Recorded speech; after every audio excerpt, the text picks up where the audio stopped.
Oh, okay. Oh boy. All right, let's start. I'm just stretching. But let's get started. What do you guys want the first topic to be? Do we want to talk graphics cards? Do we want to talk laptops? What are we thinking? I'm open for whatever. Like I said, I'm kind of here more just being a fly on the wall, putting my very little input in. So just a little bit of knowledge I can help besides in the mobile world at this exact moment. Oh, we're going to be leaning very heavily on you today because we've got a lot of laptop talk to talk about. So here's the situation. Obviously, everybody who's listening to this knows me. They know Matt. The third person that you're hearing is Carter. He is just kind of sitting in, and maybe every once in a while we'll bring him in as like a permanent fixture to talk about, mobile news and stuff like that, cell phone news, because he works for Verizon. We're not going to tell you where, we're not going to tell you what he does, but that's who he works for. So he's our man on the inside when it comes to that. He's like our secret squirrel. But but we're going to be talking a lot about laptops today. We're going to be talking about mobile processors. We're going to be talking about mobile graphics processors today because AMD has announced that they will be releasing the 6000s to laptops and mobile units, so tablets and such. And then we're going to be talking a lot about water cooling is finally coming to Radeon, and it's finally going to be widely available across the lineup. Thank you, God. Instead of it being only for Vega 7s and Vega 64s, we're finally going to get thermals, and we're finally going to get some help on that side of things.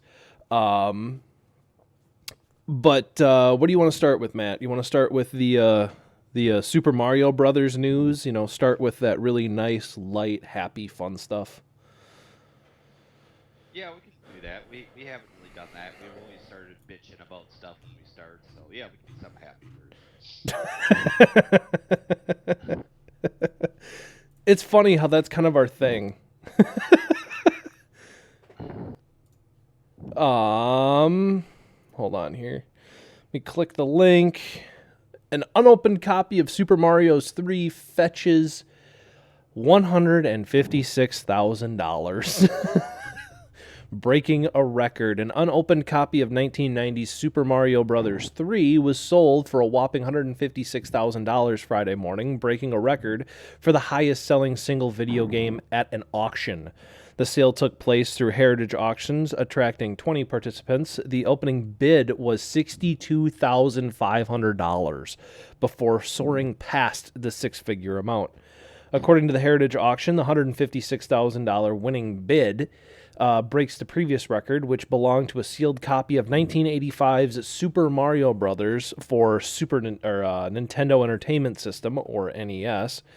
In July, it fetched $114,000 in a separate auction.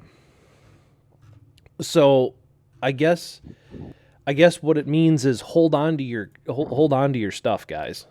Hold on to that. Yeah,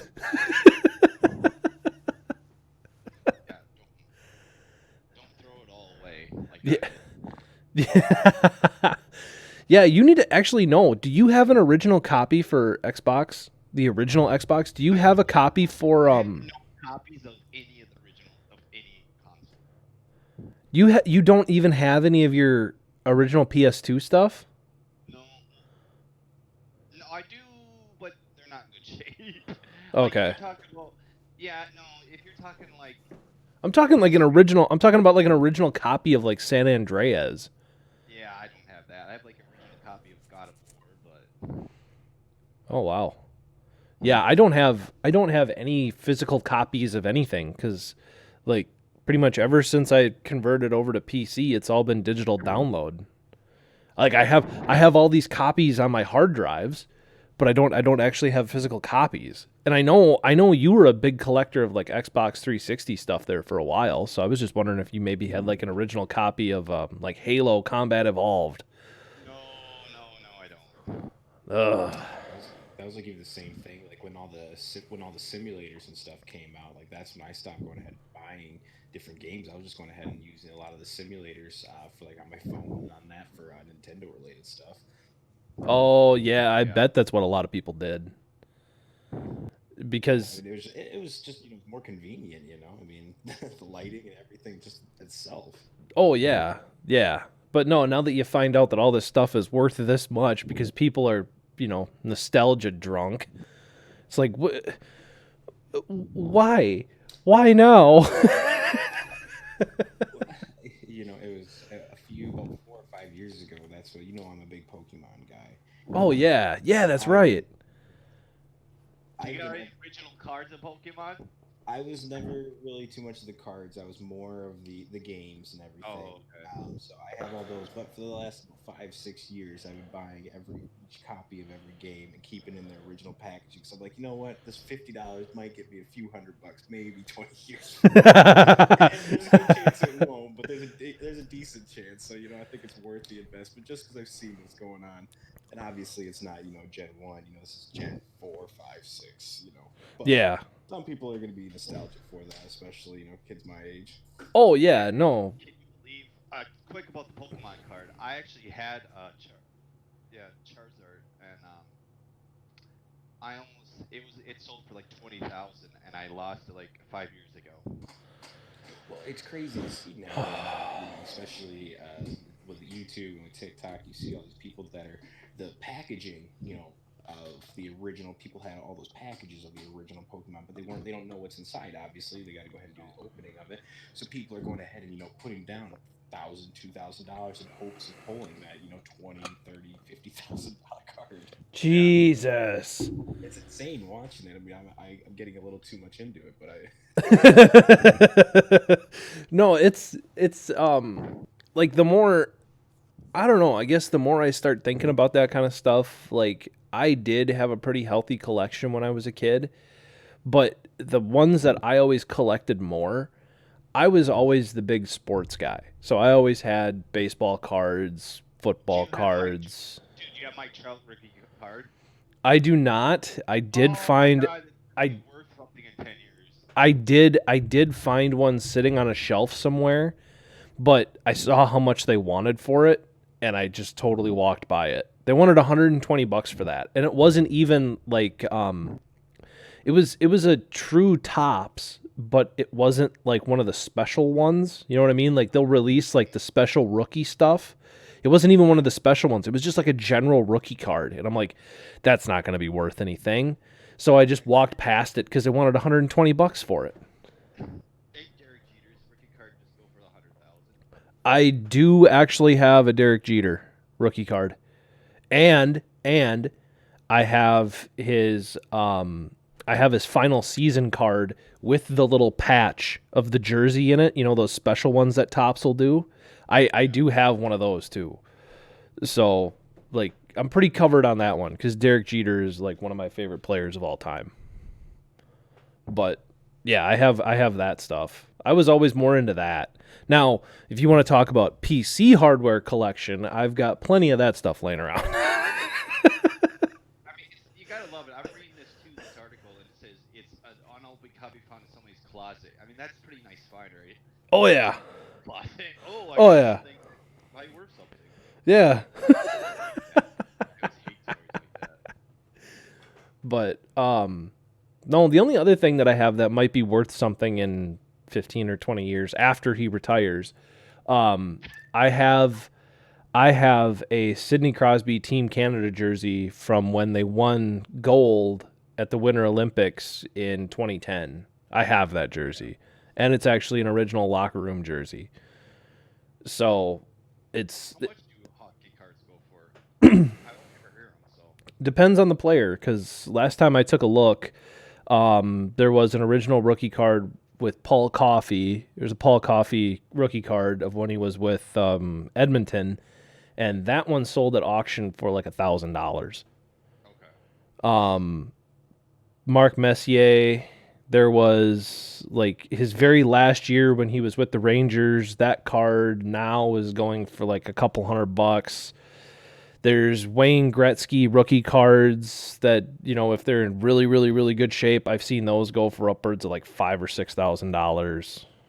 You know, it's I just just all have a over the hard place. time, like the concept of people spending that much money.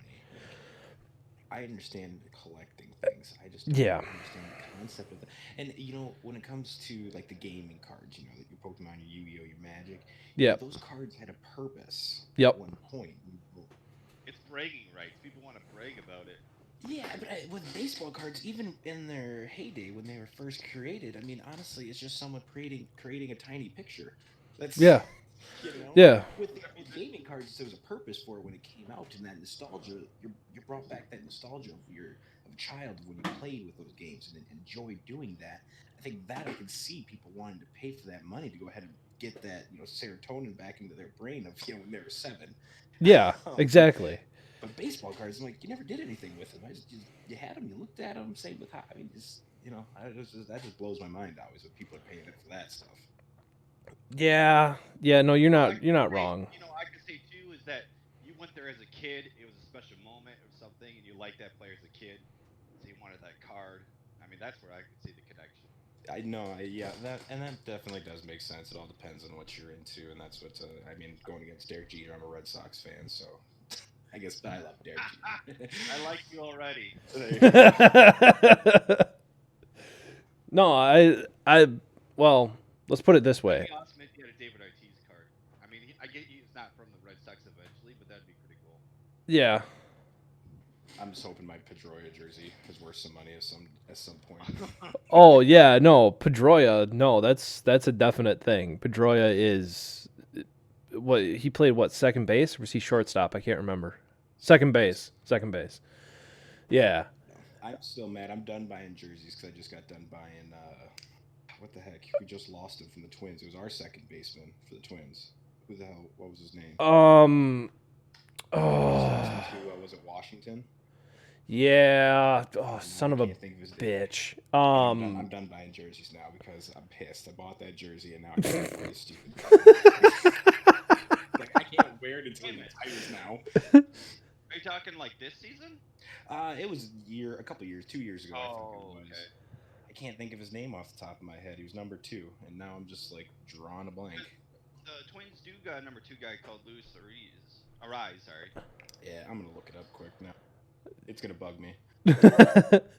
No, I mean, my whole thing is like when it comes to all of this stuff, like collecting stuff and assigning this stuff value for just the sheer fact of it's nostalgia and all that. Like, I get it with the video games because you had that connection to it. You played it for hours and hours and hours and hours, and it brings back that whole memory part of it. But the jerseys and stuff like that, for some reason, that stuff just resonates with more and more people than the whole video game thing does. Because, Well- like I told you, it's a kid connection. Yeah. And going back to it, so it was Brian Dozier, by the way. Oh. I was just gonna say, was it Brian Dozier, the other guy? Yep, that's who I was thinking of. So now I got that out of the way. But I will say, have you gone back and played a video game from 20 years ago?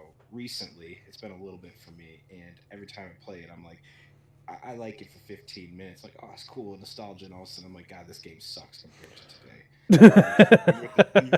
with the jerseys and stuff like that, I do agree. Now, when kind of thinking about it, it brings back so many good memories in my head that I can just imagine myself being there and the excitement. Yeah. And I can physically go ahead and play those old games, and it's good for a little bit, but it's like, holy shit, this is not as good as I remember it to be. Yep. Okay. Yep. When people build their house, like, have all that sports stuff, I don't understand that. Like, why do you want to live like that all your life? It's that same person. It's that jock that he peaked in high school, and that's, all he can think about is him playing baseball freaking when he was 17, 18 years old, varsity or football.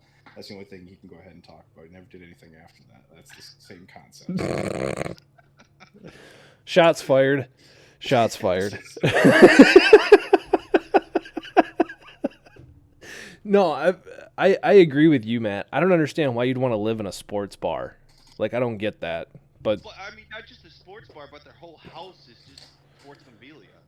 I know. You're, you know, That's the it's same like, people that live in a fucking cabin and all their Like, whole what? wall hunting stuff. It's like, Jesus Christ! Like, I don't want to see dead deer all day.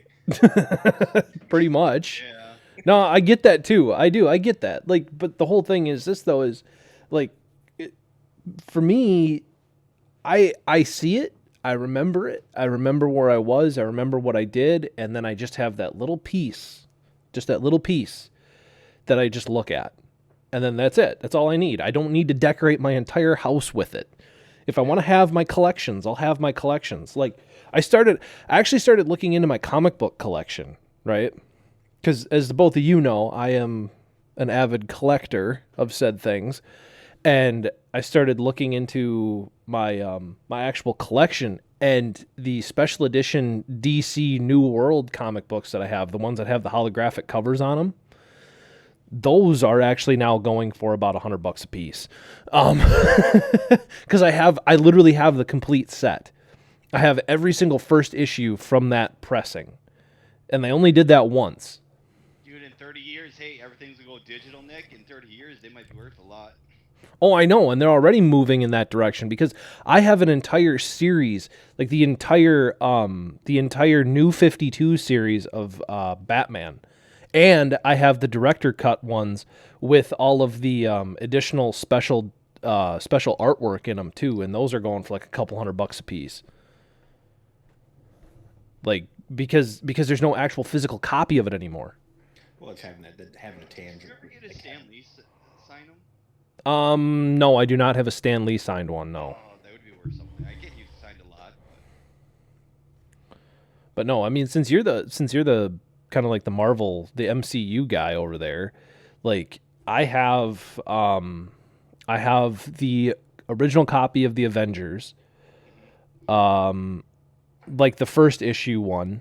I have not the original first issue of the Fantastic Four. I have the one from 1994 when they totally redid the storyline. I have that copy. And then I've got some other like off-brand B-list stuff. Like I have an entire series run of Uber, which is like an alt B-list comic book. And for some reason that one seems to draw fairly decent money just simply because of the art style. Like the art style is like super duper like future punk kind of stuff. But it's I'm not familiar with that one that much. Uber? It's about it's about the Nazi super soldier. Okay. It's very it's different. Let's put it that way. Extremely different. But the art style is like very gory and very like future punk kind of style. It's different. It's definitely different, and it's definitely worth a look. But that one seems to draw some money because it's so different and because they only did like 2 runs of it. Oh, wow. Yeah, they only did like 2 series before it got canceled.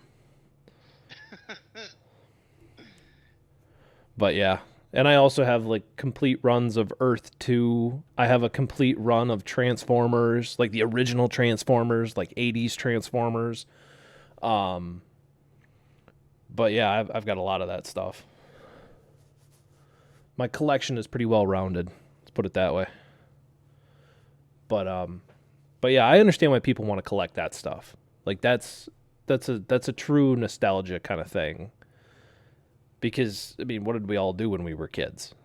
You know. Well, and I mean, to be honest, I mean, I think we're going to be, 2030. I think we're moving from that era of being able to collect things because we're in such a digital world. Yep. I mean, obviously, I think there is going to be some sort of collecting of some sort, but it's not going to be in the same aspect as it is today, where you had tangible objects. Now it's you have the ability to do everything, but at the same time, you still never physically own it. Oh yeah, and that's the part that I think everybody is really hoping to hold on to, and that's why I think a lot of this stuff is going up in value. But 100%, and it's stuff that's, I mean, not even, obviously collections have value to the buyer, but at the same time, it's stuff that is nothing that fantastic and is selling for way more than what it should be. Oh yeah, yeah. I'm not telling people how to Definitely, spend I agree there. Oh yeah. I don't understand why people pay that much, but If I you have the money, I guess, do it. But some people dropping their life savings on, like going back to the serotonin and dopamine, that little shot that you get from owning it. mm-hmm.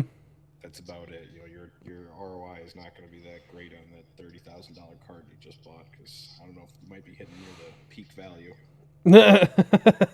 You're eventually, 10, 15 years from now, those Pokemon cards, they're not going to be going back to that. They're not going to be eventually No. going out of the people that knew what that was. Oh yeah. So we're getting close to that peak value. So everyone's hitting that 40-year-old range that might have been really big into it. They have the money to finally buy it. But Pokemon's still big in Nintendo though. oh yeah, I mean it's definitely still big. It's definitely caters to the younger generation. But I'm just saying, people now have the money to afford it. But 10, 15 years from now, that stuff's going to drop, because the generations that were really big into that aren't going to exist really. They're not going to be there anymore, and it's already hit its value. So I don't think it's going to be there 10 years from now. Yeah, no, I agree with you. I really don't. I don't think that anybody's gonna. Yeah, I think we've approached, and for some of them are approaching the critical value, or the value that everybody is going to. That's the end. That's it. We're not doing any more kind of value, and it can only go down from here. Video games too, then, because it's all going digital too. I would say that, yeah. I think that we maybe have one or two more generations of video games where people truly are absolutely attached to them.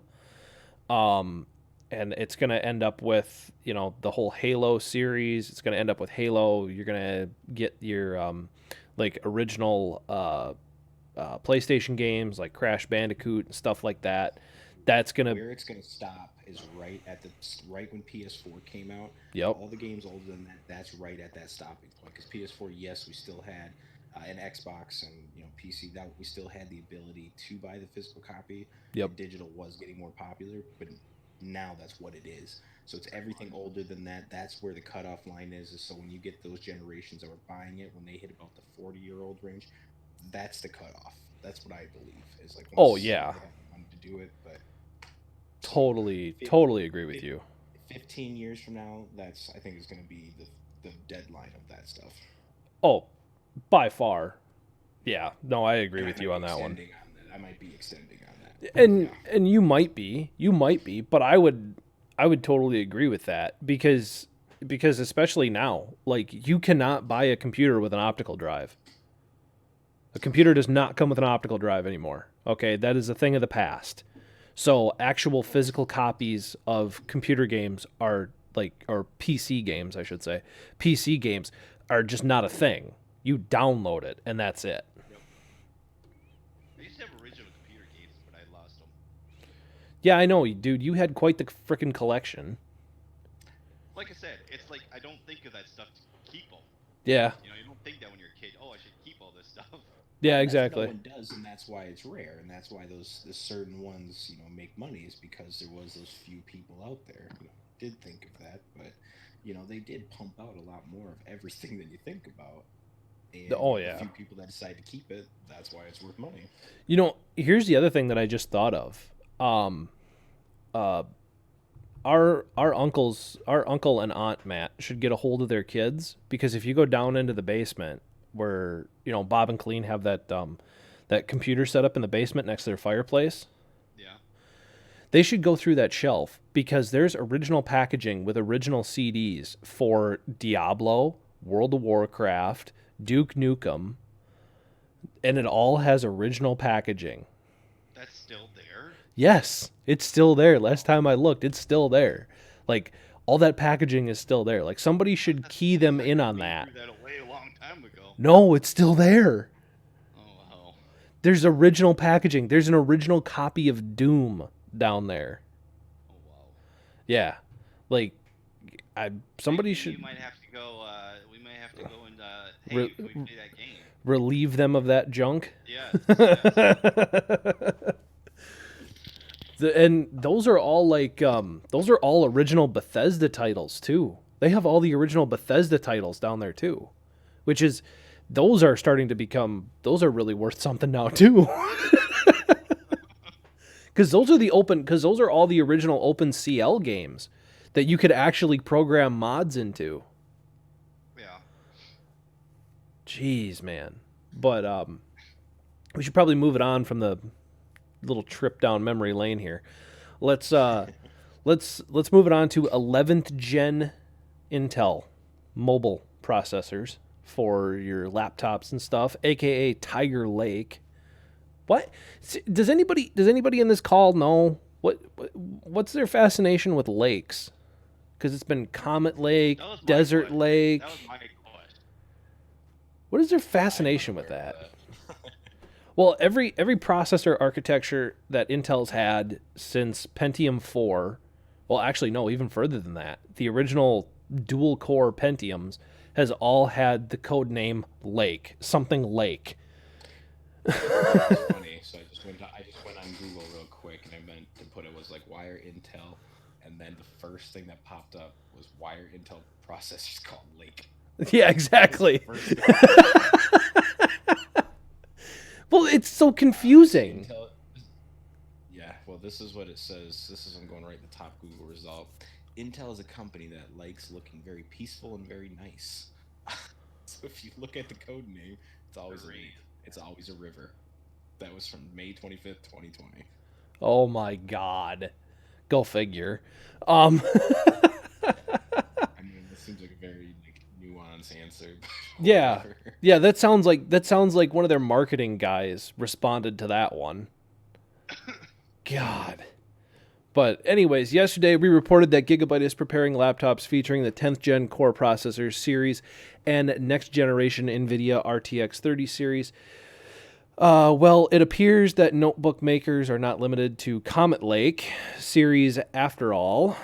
As a new leak from Asus reveals, laptops with Tiger Lake H CPUs are already being listed by retailers. Asus Tough Gaming laptops with Intel Core i7-11370H processors has been spotted on 2 sites. This mid-range laptop would afford the RTX 30. Okay, that's fine. You guys are adding the 11370s. Where is the initial benchmarks? Matt, can you find the internal benchmarks for the i7s? The new. Which core are you looking for? Are you looking for the graphics, or are you looking for the core threads? I'm just looking for initial specs on the processors. Well, I got the i7 with the 118 5G7 up on my screen right now. Okay. Let's say you're looking at graphics. It has the Intel Iris Xe96. Base clock speed is 3 gigahertz. Max clock speed is 4.8. Max clock speed for all now single core for the 4.8, and the all cores is 4.3. Power range around 12 to 28, and then cores is let me see here quick. Didn't give me that information. So Okay, but 4 threads. I think it's 4 cores, 8 threads. I think is what it is. does it say in there? Is it going to feature hyperthreading? Off the top of this was going ahead and given a comparison of the i3, i5s, and i7s, so it just gave those specific specs. So it's not gonna tell me if these are gonna feature hyperthreading or not, which I would assume that they would. I'm sure you could look through and find that. I am pretty sure that they probably will. But anyways, Intel's 11th gen Core series, codenamed Tiger Lake H, will feature up to 8 cores and 16 threads. So they're finally starting to realize you need to add cores. Finally. The processors will also have Intel's latest Xe graphics on board. Okay, so it will have internal onboard graphics right along with the RTX cards in there, the mobile cards. And they will be coming first quarter of 2021. The launch could be tied to the NVIDIA announcement of the GeForce RTX 30 mobile series. So, yeah. So we are going to be seeing 11th gen i7s sooner than anybody really anticipated. And I am curious to see what internal benchmarks are going to look like. I'm really curious because the 4000 series Ryzens were pretty much king of the hill there when they first came out. They were just absolutely insane. And they were running on 20 series cards, not 30 series. So I am very, very curious to see what happens here. Think they could fix the problems that they had with them? Which problems were those? You'll have to jog my memory here. There's been a lot of problems. You're gonna have to jog my memory. Well, the current, sorry, the 10th gens. Oh, where they had that thermal throttle issue? Yeah. Probably not. Probably not. Thermals on those are probably going to be absolutely stupid. Because it says right here, Tough Gaming Laptops faces thermal issues as they use very low quality 144 hertz panels. It would be interesting to show if Asus fixed those problems with the new generation, but unfortunately this information is not present in the listing. So my guess is they're probably going to just keep reusing it and then just come out with either driver updates, or they're going to basically restrict clock speed, one or the other. Okay. That would be my Yeah, guess. I mean, yeah, thermal is kind of an issue. Yeah, but there again, you would get around that by just restricting clock speed, Yeah. which, I mean, it's a laptop. You only have so much room. Like, and this is the argument that me and you have always given everybody. Yes, you can bring a laptop anywhere you want. But if you're going to do stuff like this, you will generate a shitload of heat. You will only be able to cool it so much. Yeah, I mean, look at your Macs and say it's not fun to bring your Mac out in public when all of a sudden the fan starts fucking sounding like an Apache helicopter. Oh yeah, yeah. I have had that conversation with people before too, because everybody goes, well, Macs are really, really nice. And I said, yeah, right up until you sit next to one while it's cooling itself down and it sounds like you're sitting underneath a jet engine. Oh, I mean, yeah, it's... right now, I was stupid. I went with the Air.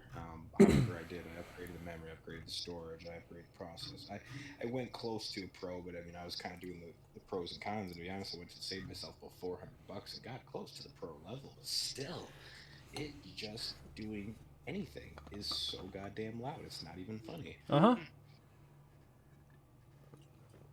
Which, there again, that's always been the argument that I've had against mobile tech, is that, yeah, it's great. It allows you to do whatever you want to do around you or someplace else, but a desktop will still be king because you can put it on your desk, you can put 0 RPM fans in it, you can cool it properly with either water cooling or passive air cooling.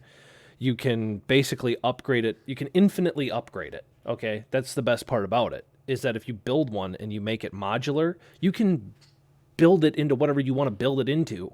You don't have to, you're not restricted by anything. Well, and I don't say that those are the main issues. I would say the main issues stems from graphics. Oh yeah. You're limited so much. I mean, if you're using actually mobile, cellular service, Wi-Fi, that's half your problem. But also just the graphics that you can't update. These Macs.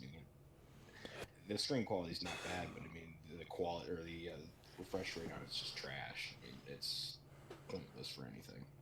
Like the monitor that I am looking on right now, let me read the specs off to it. Currently, I am sitting at 1080p, true 1080p, but I can go up to 4K, and I am currently sitting at 144 hertz with the option to go to 240 hertz. So... The funny part that I'm sitting at, I'm using my Mac, and then I'm just AirPlaying it to my iPad. That's what I'm doing.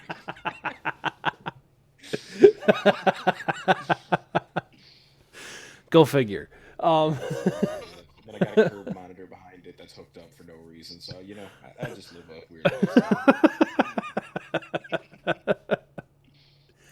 But no, I mean, mobile tech is great.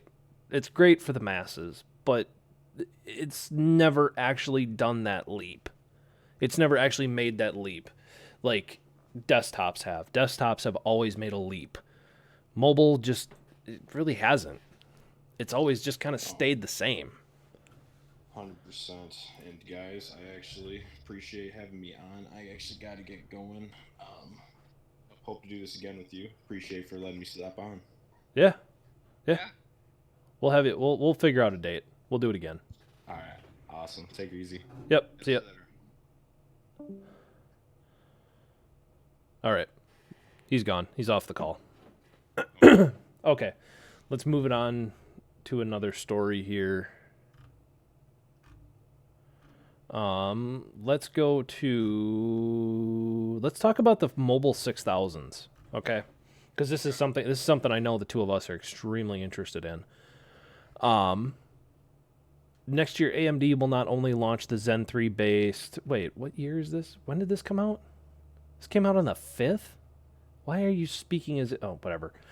Next year, AMD will not only launch its Zen 3 based AMD 5000 mobile processor series, but also its next generation graphics processors under Radeon RX 6000M series. So far, we have only heard about the Navi 22 and Navi 23 GPUs coming to laptops, but it appears that the manufacturer will also launch a Navi 24 GPU. The Navi 22 is expected to feature up to 2,560 stream processors and a 192-bit memory bus, which that's a nice buff. That's a really nice buff. This GPU should launch as Radeon RX 6700M mobile series, which could compete with the NVIDIA RTX 3060 family of graphics cards. The series should feature 192-bit memory bus and either 12 gigs like the desktop series or 6 gigs of GDDR6 memory. AMD's Navi 23 GPU, which was recently mentioned by Patrick, in a mid-range GPU with up to 2,048 stream processors, unlike the Navi 22 and Navi 23, should feature 128-bit memory bus, which indicates a 4 gig or 8 gig memory configuration. So basically what it's saying is that when they do launch the 6000 series, it sounds like we're going to be getting a big buff to graphics possibilities. And it looks like we're going to be getting a really, really, really nice, well-rounded system now because Zen 3 is actually turning out to be one of the better architectures out there right now. And it's actually, I mean, yeah. No, sorry for interrupting there, but go. What were you gonna finish? I was going to say that the positivity, the fact that, like I said, now that there's another player in the market, especially in the higher end market, I feel like we're only going to win. And that is if stock can actually stay put. If stock stays, we'll win. We just need to hope that stock stays on the shelves and we can actually all get our hands on something. Yeah. Huh. Yeah. But yeah, I like that.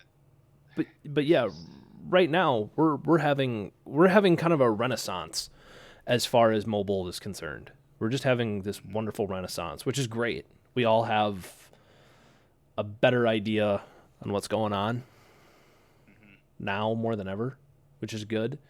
The other thing is too, there's some really nice buffs to these cards. Like, even though they're mobile, it sounds like we're going to be getting possibly 12 gigs.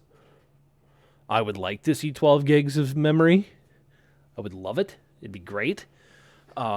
Especially with the fact that people are saying that these laptops are, you're going to be playing games like Call of Duty on them. That would be great to have that kind of momentary storage in those graphics cards. That'd be great.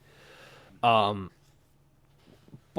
I mean, dude, AMD is just killing it. They really are. They're Yep. they're just killing it. But yeah, you got anything else to add on this deal? What do you think of it? I mean, it's nice that they're killing it right now, but I'm getting a little worried that they're putting too much chips into these. You know, I'm just a little worried that this is it. You know what I mean? Yeah, I'm And they're going to be stuck for 5 years. I'm hoping that's not the case. I'm hoping that we end up finding a little bit Because the more. more and more I read about all this stuff, dude, it just seems like they're putting all their chips into these two architects, and then they'd be like, we don't know what we're gonna do after. I don't know. I'm starting to feel that. Yeah, and I feel you on that one. I really do. You know, I mean, it's great that this is all coming out, but it's like, let's keep pushing the envelope. Yeah, yeah, and you know, it looks like it looks like they're going to continue to keep doing that. It really does.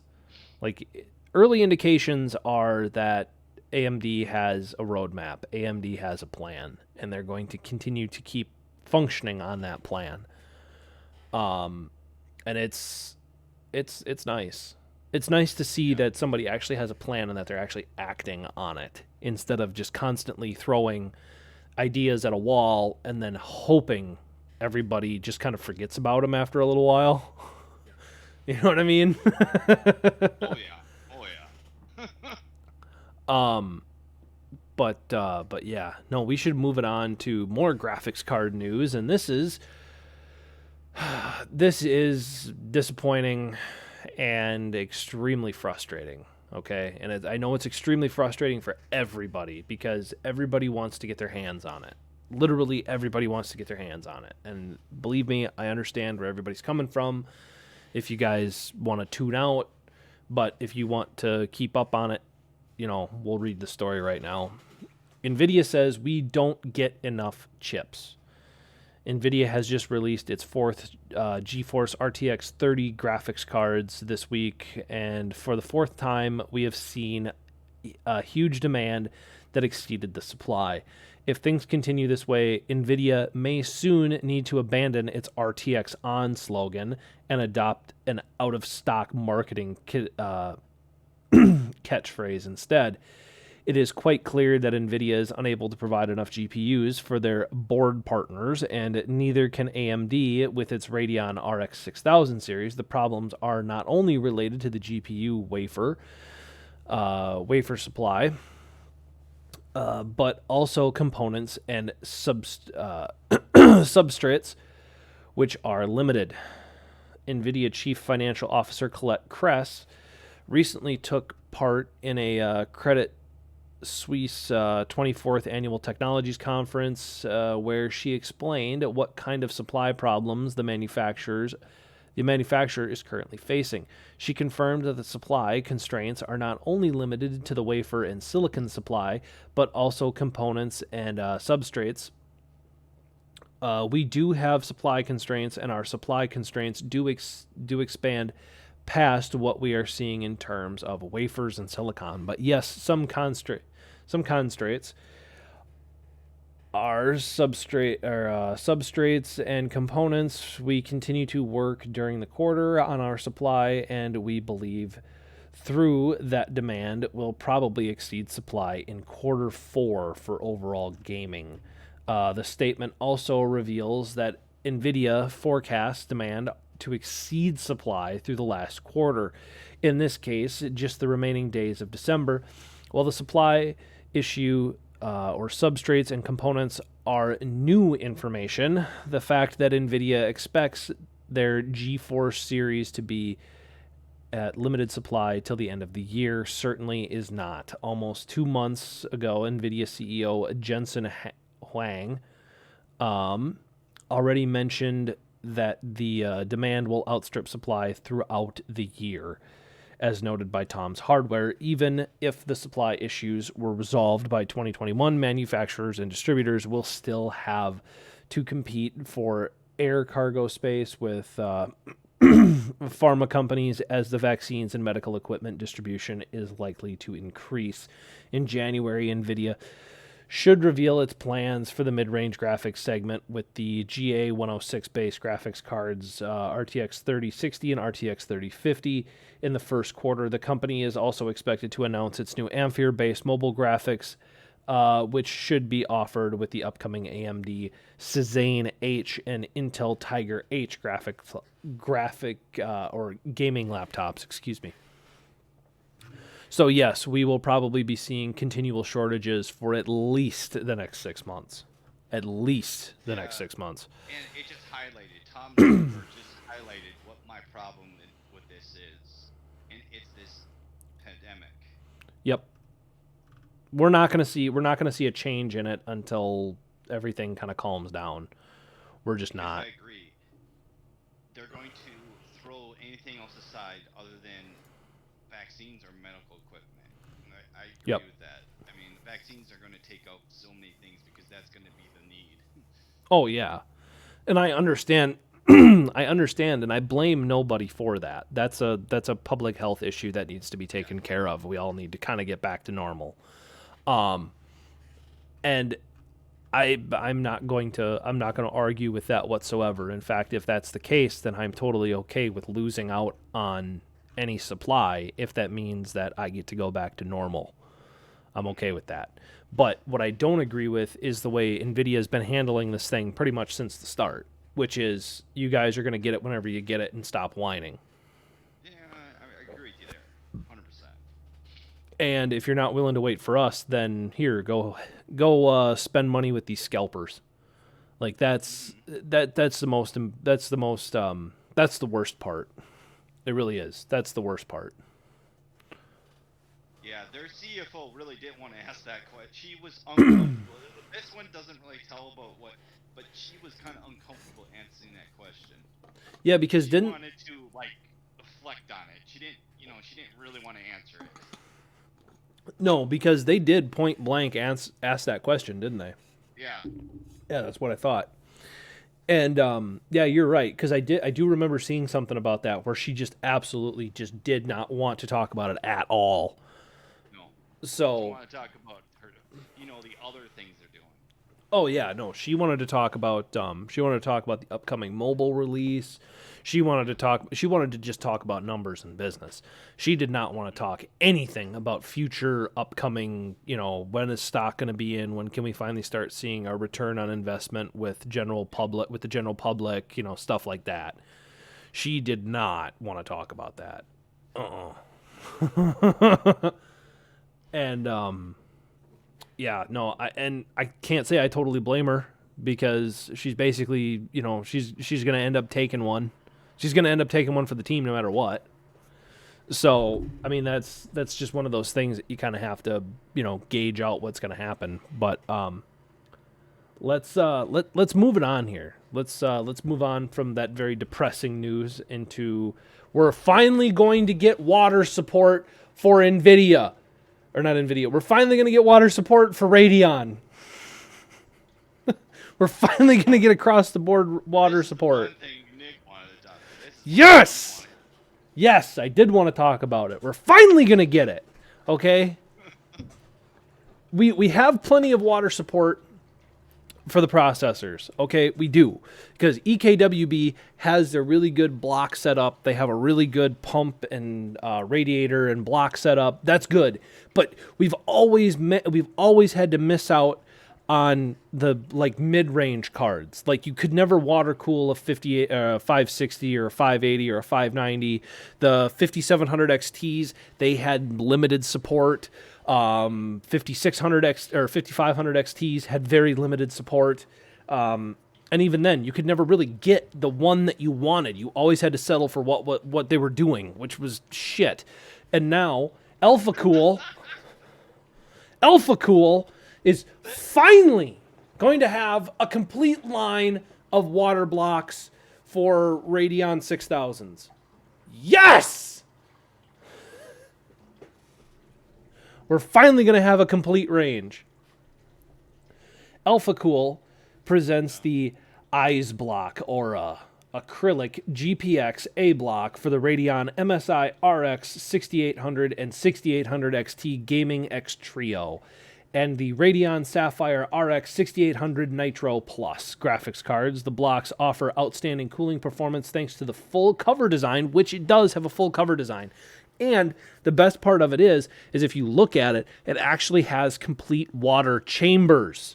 It's not just moving fluid over the heat sinks. No, it actually has a complete water chamber. Also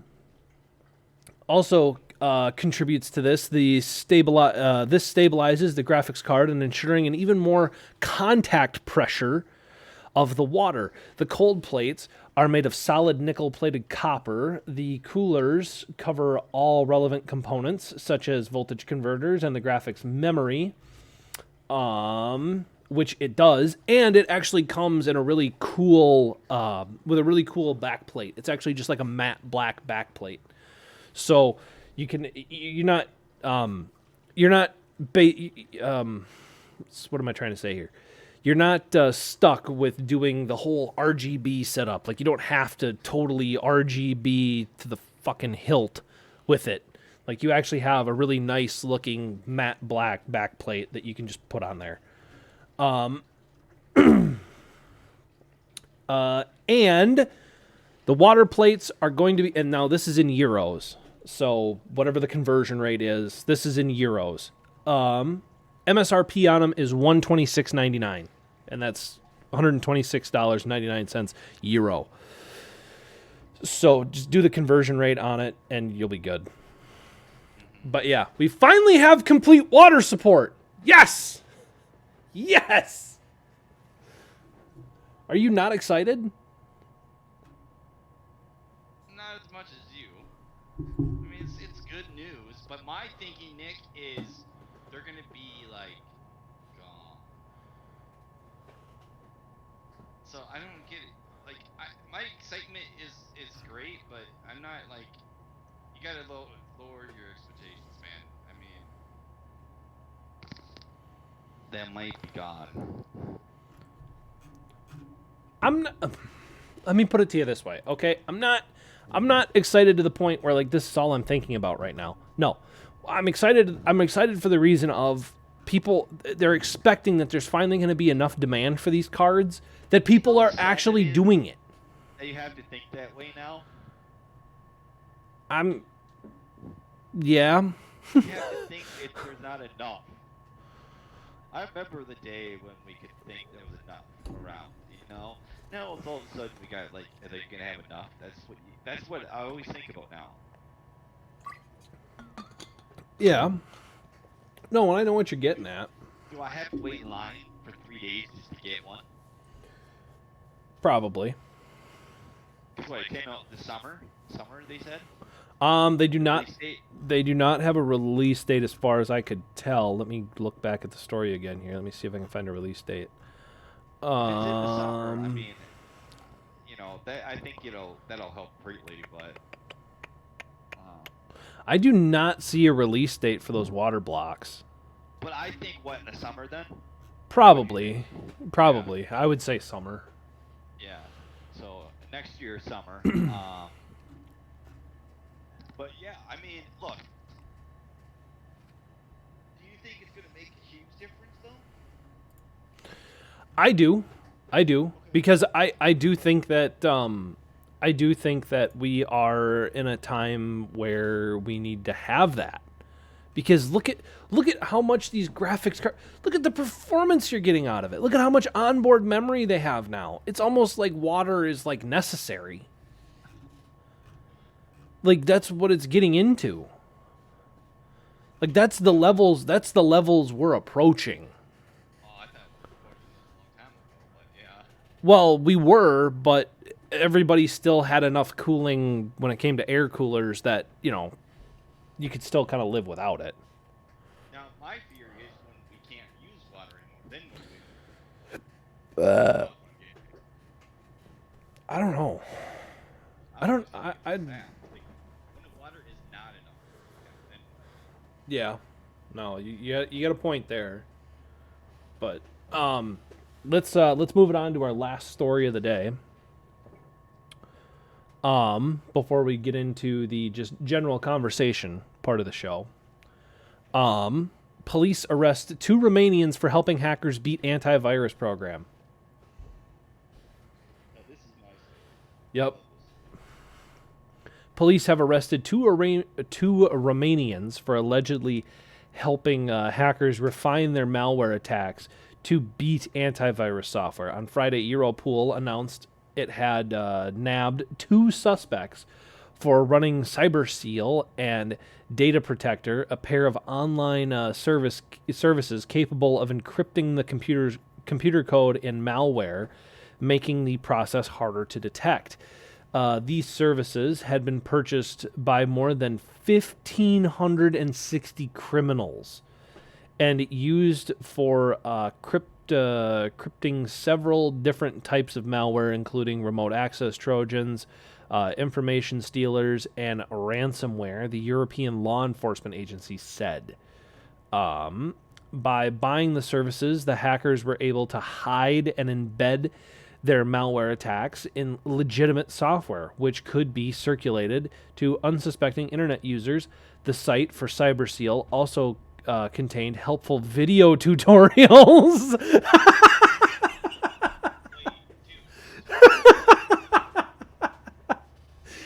I find that funny.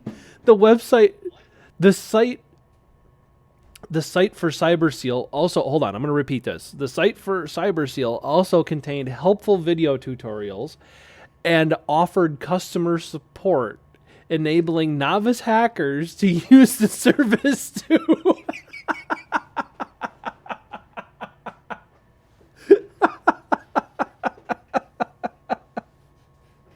That's funny. Because it's like, okay, it's terrible when this happens. Okay, it really is. It's horrible, and I agree with putting them in jail and shutting it down and everything. But it's funny that they've set up a legitimate business with customer support, video tutorials, and all of that for illegal activity.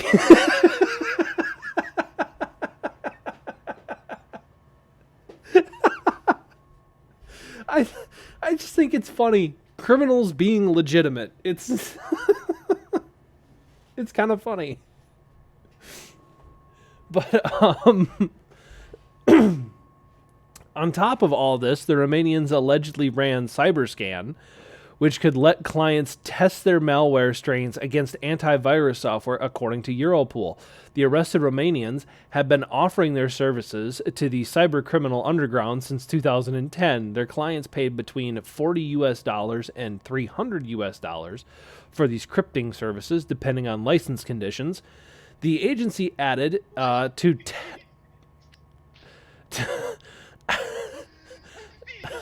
for the licensing conditions.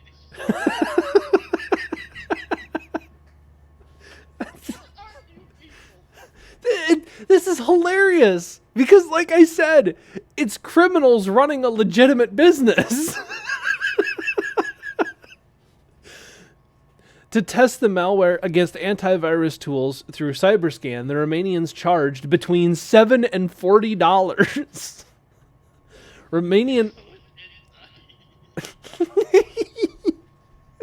you're not wrong about malware or antivirus as being junk.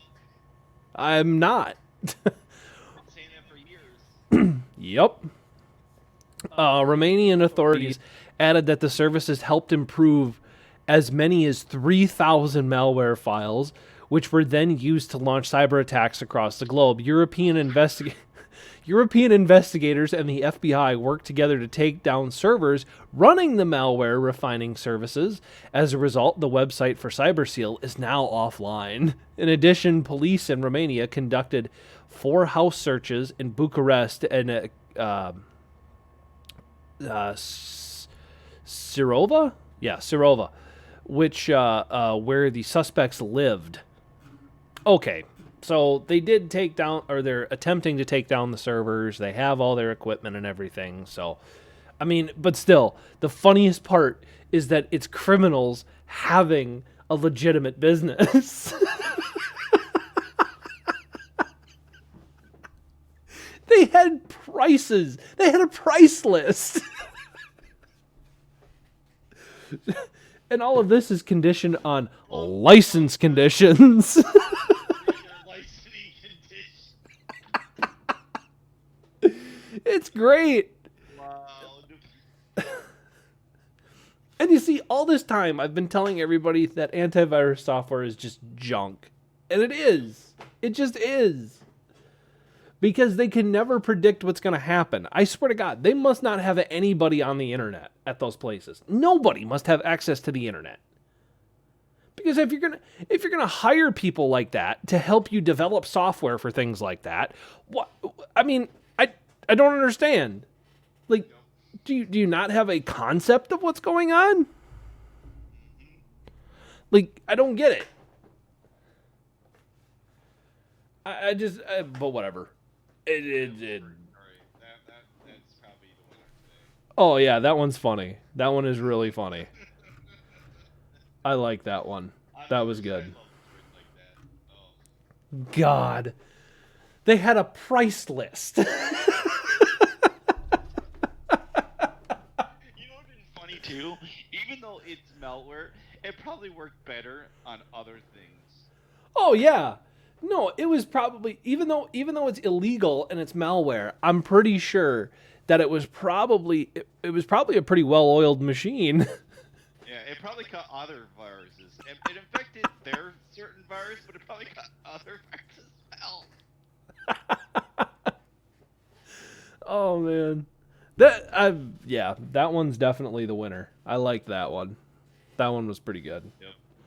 I'm gonna Um read the can your PC run Cyberpunk 2077? Okay. So we're going to run through minimum system specs here. We're just going to give you guys the rundown. We're not going to read the whole story. We're just going to give you guys the rundown.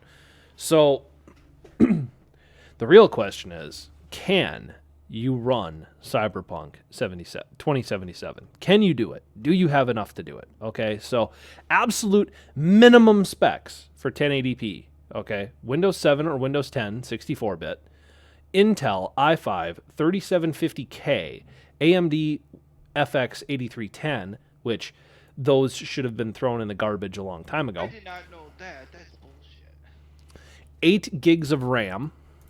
Okay, absolute minimum. 8 gigs of RAM. Okay, GPU, NVIDIA GeForce GTX 780 or Radeon RX 470 with 3 gigs of VRAM.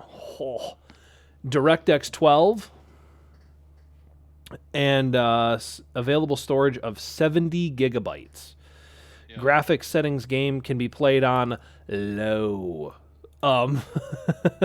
Recommended specs for 1080p, and this is going to be running on high. Okay, you have to have Windows 10 64-bit. Okay, CPU needs to be an Intel 4790 or AMD Ryzen 3 3200G with 12 gigs of RAM. NVIDIA GeForce GTX 1060 6GB GTX 1660 Super or Radeon RX 590. VRAM spec 6 gigabytes with DirectX 12, and it can be played on high. So, Cyberpunk 2077 specs for 1440p. Windows 10 4790, your CPU doesn't change. 12 gigs of RAM. GeForce 2060 or RX 5700 XT with the same system specs, and that can be played on Ultra. For 4K, Intel i7 4790, 36 Ryzen 5 3600. Now, this is where your graphics card list gets a little bit longer, okay?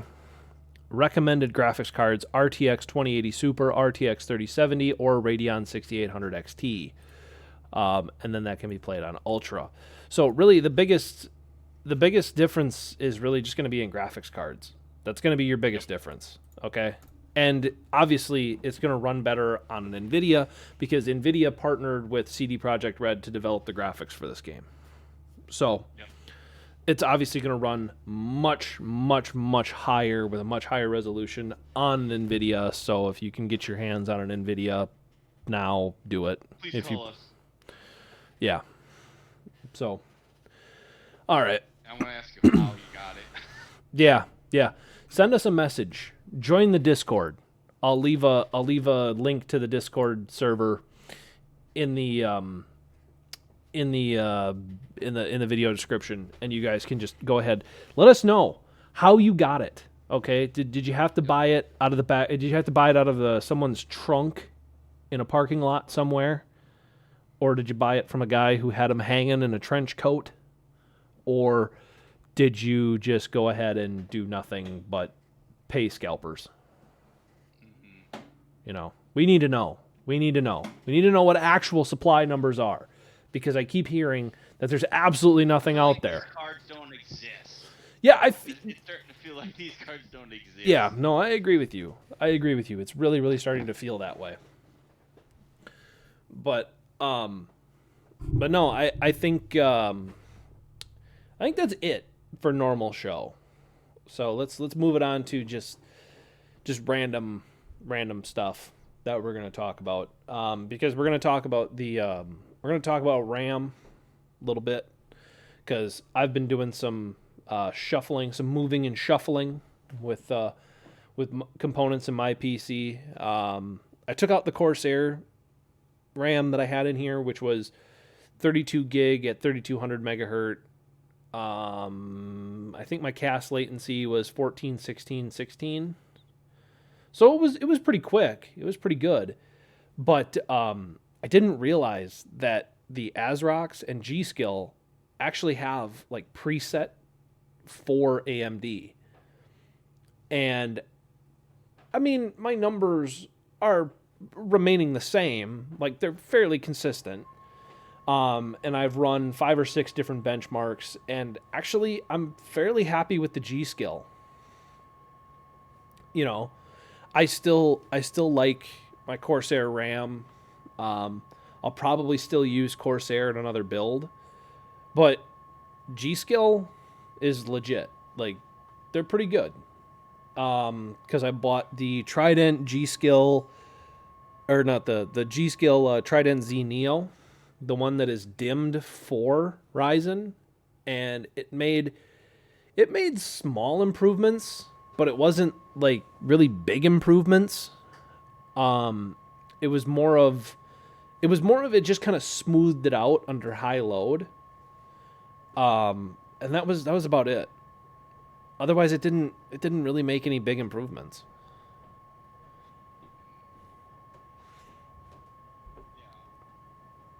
But I think if you were to change it out, I think what? What'd you say? No. I say that sounds about right. Yeah. But dude, I think you would benefit greatly by doing that, by changing your RAM out to that. Because you have a much more like budget focused system than I do. Not saying that what's in your computer is crap. You just have, you're just more concerned about price for performance than I am. Which is fine. I mean, that everybody needs to have a guy who builds PCs that thinks about that kind of stuff. Like me, I'm always thinking about improvement. I'm always thinking about, well, can I go faster? Can I do this? And I'm usually willing to pay for it. Yes. Other than some of these other outrageous prices. Well, yeah, no, I refuse to buy an RTX 30 series from a fucking scalper. I refuse to do that. I will not do it. I will buy it from a retailer, but I will not buy it from a scalper on eBay. But yeah, no, I would say as soon as we get some of those kits, like as soon as those 2 kits show up, you're going to take one and we're going to put it in your computer. and you're going to test it out for a little while. And if you like it, keep it. I'll buy some more because honestly, G.Skill is kind of worth it. It's really worth it. I like it. Also, the RGB control that's on it is like you can actually turn it off. Like it's not a constant thing. You can actually turn it off. And I did actually turn it off. So yeah. If you wanted to do that. It's fine with me. What else do we got going on?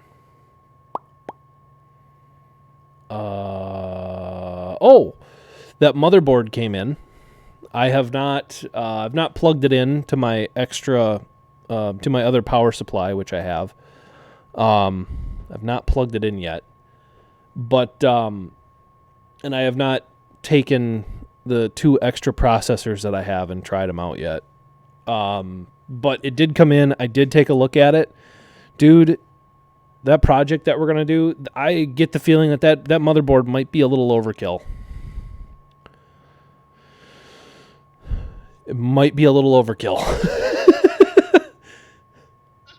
Because I was actually looking into some of the onboard features on it. Dude, that thing's a little overkill. That thing has full BIOS reset. It has a BIOS reset button. It is a BIOS update button.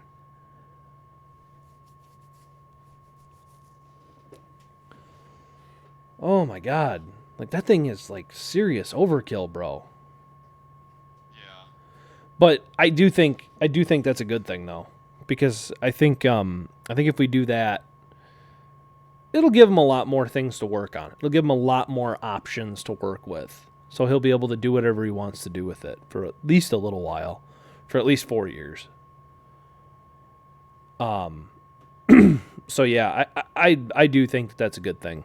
I do think that by giving him that much to work with, he might go full system overload for a little while. But I do think it's a good thing. I do think it's a good thing to do that, to have that. So, but yeah. So we'll keep working on that. I do have another recommendation though.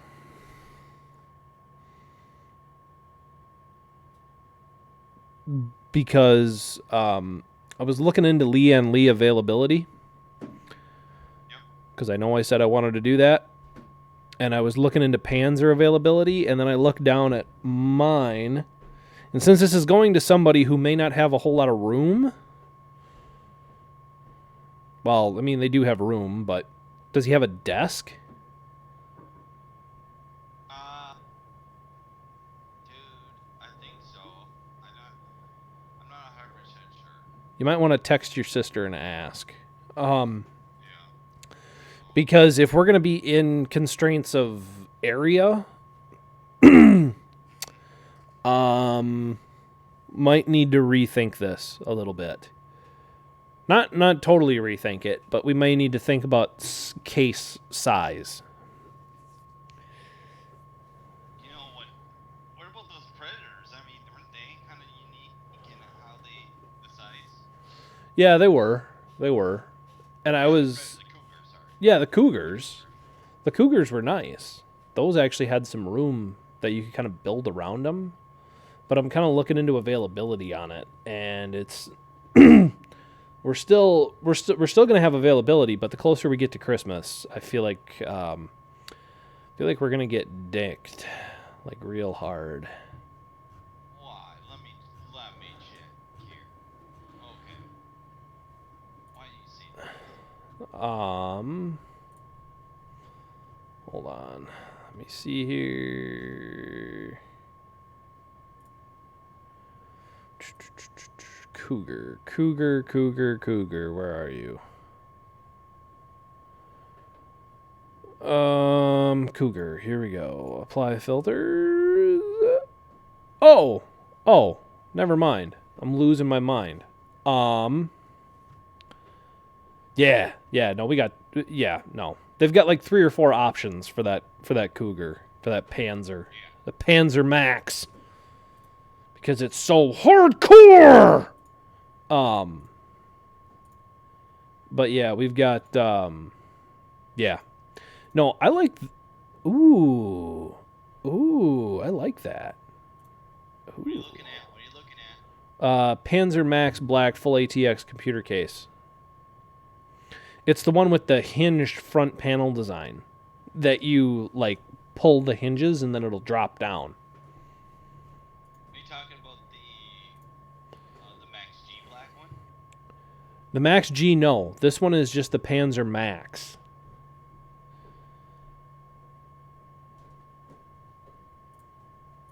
Oh, okay. Because I think that one's kind of child-proof. You know what I mean? Yeah. Holy crap. It doesn't require thumb screws. And that's, like I said, that's the child-proof part. It doesn't require thumb screws. So if he takes something out or changes something, he doesn't have to worry about it. He just pulls the lever and the case side drops open. There's accessories to it. Yeah, dude. Have you checked the accessories to this thing? Yeah. Dude, you can put your headphones on there. Yeah. Yeah. I didn't even know that. Dude, like I'm saying, like right now, and this is cheaper than the Max G. Yeah. I think this one's actually the winner. I think you're gonna convince me on the Cougar. I think you're gonna convince me on this one. I like that. Plus, we're gonna need an ATX case. No matter how we do this, we're gonna need an ATX case. Yeah.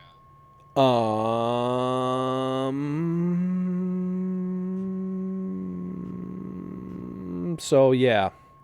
You also might need to inform your sister that there's a chance that this may not get done on Christmas. Because I started looking, because I'm going to be waiting for, the 2060's the problem. Why?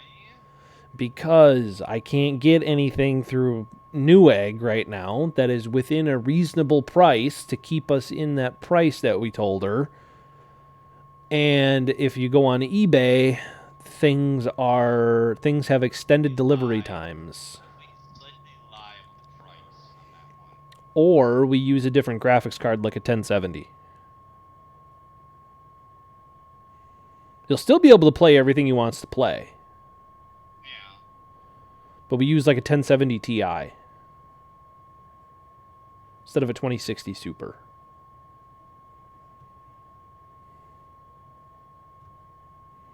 Because, I mean, the 1070 Ti, that's no slouch. No, it isn't. Still a good card. Or even a 1080 Ti. Because we can still get those for... We can get those for roughly the same money.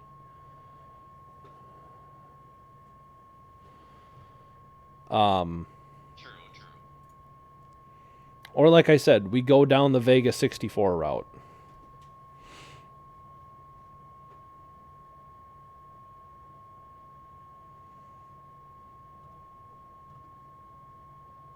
I mean, true. It's very true. And like I said, I have some storage that I can donate to him. So we don't have to worry about buying hard drives and stuff. I have spares.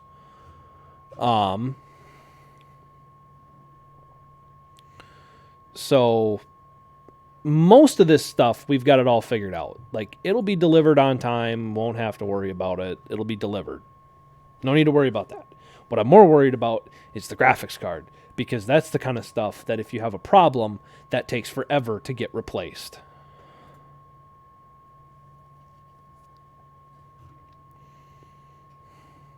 You know what I mean? That's the stuff that you have to wait. Which is annoying. But yeah. So, I think that's going to do it. I think that'll do it. We're at about an hour and 20, and I have to go to the bathroom. So, I think that's going to be it for today, guys. So, we will talk to you guys sometime in the middle of the week, or either that or we'll do 2 weekend shows next week. It doesn't really matter. We don't really have a set schedule for this, mostly because we just kind of go. We do this when news is heavy and we have a whole lot to do, or we have a whole lot to talk about. So we'll come back at you guys maybe middle of the week. I don't know yet. We'll figure it out. We'll see what news looks like this week, and then we'll go from there. So see ya.